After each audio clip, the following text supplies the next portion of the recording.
Selamat datang di seri 4 pembelajaran mendalam. Kali ini kita akan diskusi berkaitan dengan penemuan melalui abstraksi. Abstraksi adalah mencari kesamaan dari objek-objek dengan mengabaikan perbedaannya.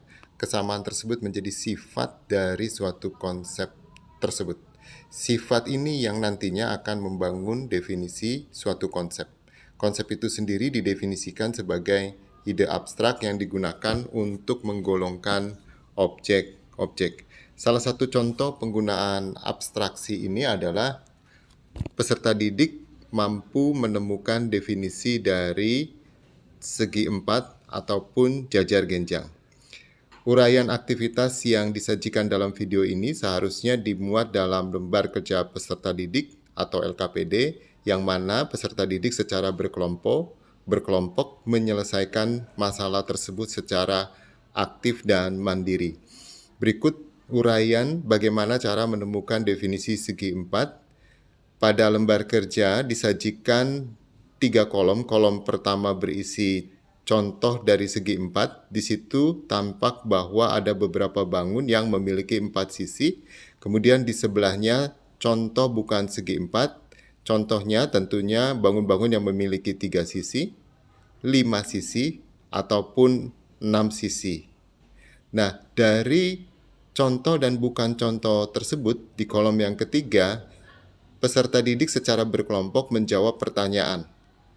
Langkahnya adalah, pertama, peserta didik memperhatikan banyak sisi dari segi empat dan bukan segi empat. Setelah peserta didik melihat kolom yang pertama dan yang kedua, mereka secara berkelompok mengisi, kalau begitu, segi empat memiliki kesamaan yang tidak dimiliki oleh bukan segi empat, yaitu seharusnya siswa menjawab pada lembar kerja tersebut adalah memiliki 4 sisi.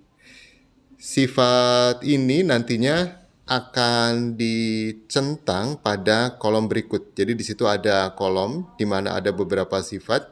Segi empat apakah memiliki 4 sisi, maka peserta didik dalam kelompoknya masing-masing akan memberikan tanda centang. Berdasarkan proses pembimbingan melalui abstraksi tadi, mencari kesamaan-kesamaan dari sifat segi empat yang tidak dimiliki oleh contoh bukan segi empat, dalam hal ini adalah 4 sisi, siswa menulis atau menemukan definisi dari segi empat. Segi empat adalah bangun datar yang memiliki 4 sisi. Hal yang serupa dapat dimanfaatkan untuk menemukan definisi jajar genjang. Sama seperti sebelumnya, kita berikan contoh dari jajar genjang. Bisa kita lihat di kolom yang pertama beberapa contoh dari jajar genjang. Pada contoh bukan jajar genjang, kita sandingkan atau bandingkan dengan bukan jajar genjang tapi dalam hal banyak sisi. Jadi ketika kita membuat padanan antara contoh dan bukan contoh, maka yang dipadankan atau yang boleh berbeda hanyalah satu sifat dari konsep tersebut. Ya, nanti akan lebih jelasnya di sifat yang berikutnya. Jadi di sini contoh dan bukan contoh jajar genjang, perbedaannya hanya pada banyaknya sisi. Sama seperti sebelumnya, mereka memperhatikan banyak sisi dari contoh jajar genjang dan contoh bukan jajar genjang. Nanti mereka akan menulis jajar genjang memiliki kesamaan yang tidak dimiliki oleh bukan jajar genjang, yaitu memiliki 4 sisi. Kalimat ini menjadi penting karena nanti siswa akan menyadari bahwa jajar genjang merupakan bagian dari segi empat. Yang berikut sifat yang kedua, bahwa jajar genjang itu memiliki 2 pasang sisi yang sejajar. Oleh karena itu, dari contoh dan bukan contoh ini hanya boleh berbeda pada sifat 2 pasang sisi yang sejajar. Nah, di sebelah kiri contoh jajar genjang itu semuanya memiliki 4 sisi. Yang contoh bukan jajar genjang itu juga memiliki 4 sisi. Jangan ditaruh di situ memiliki 3, 5, atau 6 sisi, karena nanti akan ada 2 sifat yang dibandingkan. Jadi yang contoh bukan jajar genjang itu haruslah 4 sisi, tapi tidak memiliki satu sifat, hanya satu sifat, yaitu 2 pasang sisi yang sejajar tidak dimiliki oleh contoh bukan jajar genjang.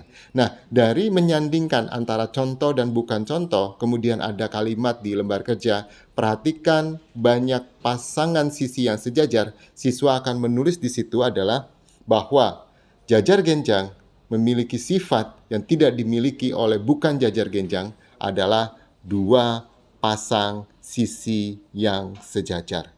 Berdasarkan proses pembimbingan melalui abstraksi tadi, siswa akan mengisi pada tabel berikut. Jajar genjang, apakah memiliki 4 sisi? Ya, diberikan tanda centang. Jajar genjang, apakah memiliki 2 pasang sisi yang sejajar? Ya, diberikan tanda centang. Dengan demikian, jajar genjang, siswa menemukan atau peserta didik menemukan atau menuliskan sendiri definisinya adalah jajar genjang adalah bangun datar yang memiliki 4 sisi dan 2 pasang sisi yang sejajar.